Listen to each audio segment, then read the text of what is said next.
नमस्कार जी।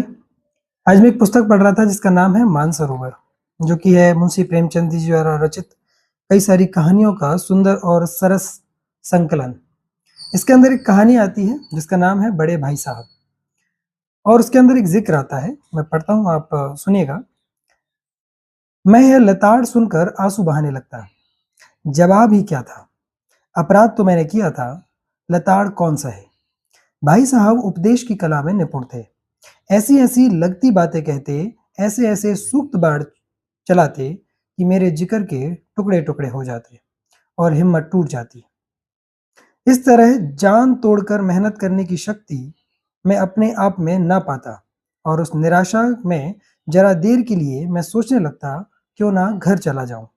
जो काम मेरे बूते से बाहर है, उसमें हाथ डालकर क्यों अपनी जिंदगी खराब करूं। मुझे अपना मूर्ख रहना पसंद था, लेकिन उतनी मेहनत, मुझे तो चक्कर ही आ जाता। लेकिन घंटे 2 घंटे बाद निराशा के बादल फट जाते और मैं इरादा करता कि आगे से खूब जी लगाकर पढ़ूंगा। चटपट एक टाइम टेबल बना डालता, बिना पहले से नक्शा बनाए, बिना कोई स्कीम तैयार किए काम कैसे शुरू करूं।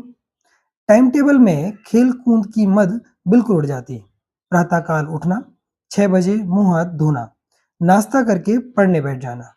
6 से 8 तक अंग्रेजी, 8 से 9 तक हिसाब, 9 से साढ़े 9 तक इतिहास, फिर भोजन और स्कूल। साढ़े 3 बजे स्कूल से वापस आकर आधा घंटा आराम, 4 से 5 तक भूगोल, 5 से 6 तक ग्रामर, आधा घंटा हॉस्टल के सामने टहलना।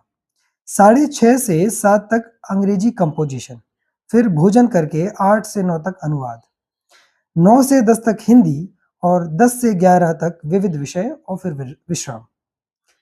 मगर टाइम टेबल बना लेना एक बात और उस पर अमल करना दूसरी बात है।